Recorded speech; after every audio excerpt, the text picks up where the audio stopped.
नमस्कार.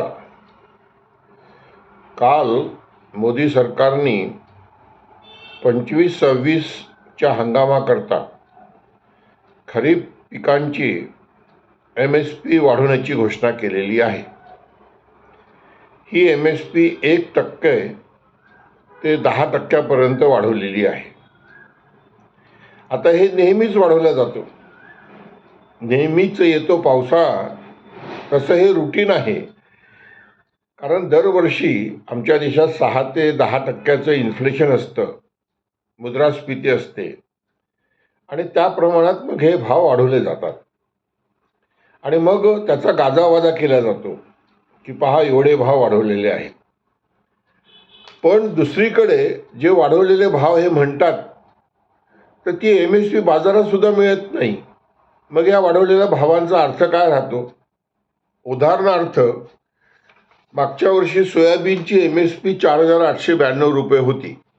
ती 8-8.5% वाढवून यावर्षी 5,328 रुपये केलेली आहे. मोदीजींनी विधानसभेच्या निवडणुकीच्या वातावरणात 6,000 रुपये क्विंटलनी आम्ही सोयाबीन विकत घेऊ असं आश्वासन दिलं होतं, मोदींची गॅरंटी दिली होती. पण शेतकरी 4,000 रुपये क्विंटलमध्ये सोयाबीन विकतोय, आजही विकतोय. मग याचा अर्थ काय या भाववाढीचा? तूर डाळींमध्ये आत्मनिर्भरतेच्या गोष्टी आम्ही करतो.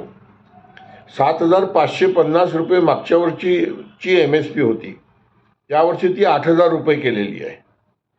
पण शेतकरी 7,000-7,200 मध्ये आजही तूर विकतो आहे.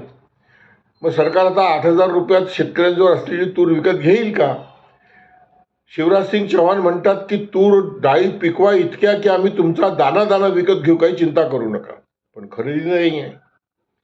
तीच परिस्थिती कापसाची आहे.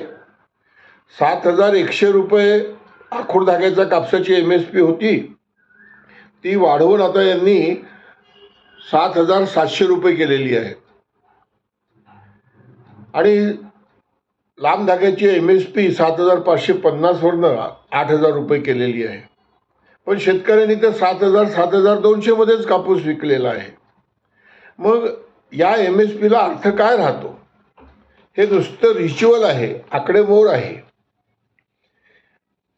हे जाहीर करत नाही सरकार की आम्ही शेतमाल आयात करणार नाही MSP पेक्षा कमी किमतीत.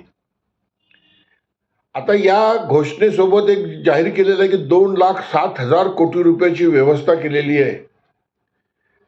कसं काय 2,07,000 कोटी रुपये कोणाला मिळतात? हे कुठं कोणा करतायत? हे मी मागणी करतो की हे 2,07,000 कोटी रुपये तुम्ही आम्हाला आमच्या जनधन खात्यामध्ये PM किसान सन्मान निधीसोबत देऊन द्या ना, त्याची व्यवस्था करा ना. परवा आमचे शिवराजसिंग चौहान नागपूरला म्हणाले, मुख्यमंत्री उपस्थित होते, की 2,00,000 कोटीची फर्टिलायझर सबसिडी आहे. मान्य आहे आणि ती आम्ही शेतकऱ्यांच्या खात्यात डायरेक्ट देण्याचा विचार करतोय, चांगली गोष्ट आहे. मग ते 2,00,000 रुपये, हे 2,00,000 रुपये आणि इतर काही तुम्ही जी काही सबसिडी देतात ते, हे सगळे मिळून आम्हाला प्रति एकर सबसिडी सरळ आमच्या खात्यात द्या ना. आम्ही ठरवू. ऑर्गॅनिक शेती करा म्हणतात, झिरो बजेट करा म्हणतात. आम्ही ठरवू ना कोणती शेती करायची. मला असं वाटतं की या MSPच्या घोषणेत आणखीन एक महत्त्वाची घोषणा त्यांनी केलेली आहे, ती आपण अधोरेखित केली पाहिजे. यांनी असं म्हटलं आहे की आम्ही सत्तेत आलो त्याच्यानंतर 2014 पासून आत्तापर्यंत 25पर्यंत, म्हणजे या 10 वर्षात जवळपास 80 ते 100% MSP आम्ही वाढवलेली आहे. चांगली गोष्ट आहे. मग 2004 ते 2014 मनमोहन सिंगच्या कार्यकाळातही MSP 100%पेक्षा जास्त वाढवलेली होती. फरक काय पडला सांगा ना. तुम्ही म्हणता आम्ही नफा 50% देतोय. अहो, ते A2FL वर तुम्ही देता आहात, C2+50% वर देत नाही आहेत. C2+50% वर नफा द्यायचा म्हटलं तर आजच्यापेक्षा 30% भाव वाढवावी लागेल.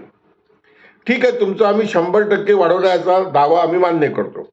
पण मग या 10 वर्षात प्रधानमंत्री कार्यालय चालवण्याचा भारत सरकारचा खर्च किती वाढला हे जाहीर करा ना. दर 10 वर्षात वेतन आयोग येतं. आता 8व्या वेतन आयोगाची चर्चा आहे. 7व्या वेतन आयोगात 7,000 रुपयावरनं 18,000 रुपये वेतन झालं, 2.5 पट. आता पुन्हा 2.5 पट वाढून 45-50 हजार रुपये होणार आहे म्हणतात. मग दर 10 वर्षांनी सरकारी कर्मचाऱ्यांचं वेतन भारत सरकार आणि राज्य सरकारे 2.5 ते 3 पट वाढवतात आणि शेतीमालाचे भाव फक्त 100% म्हणजे दुप्पटच होतात. तर मग शेतकरी आणि शेतमजूर आणि इतर वर्ग कसा काय बरोबरीचं जीवन जगणार आहे?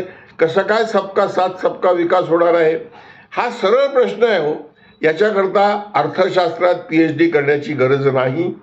मी नेहमी असं म्हणतो की इतरांचं इन्कम हे जॉमेट्रिकल प्रपोर्शनमध्ये वाढतं आहे आणि शेतकरी शेतमजुरांचं इन्कम हे अरिथमॅटिकल प्रपोर्शनमध्ये सुद्धा वाढत नाही आणि म्हणून गावात तरुण पिढी राहायला तयार नाही.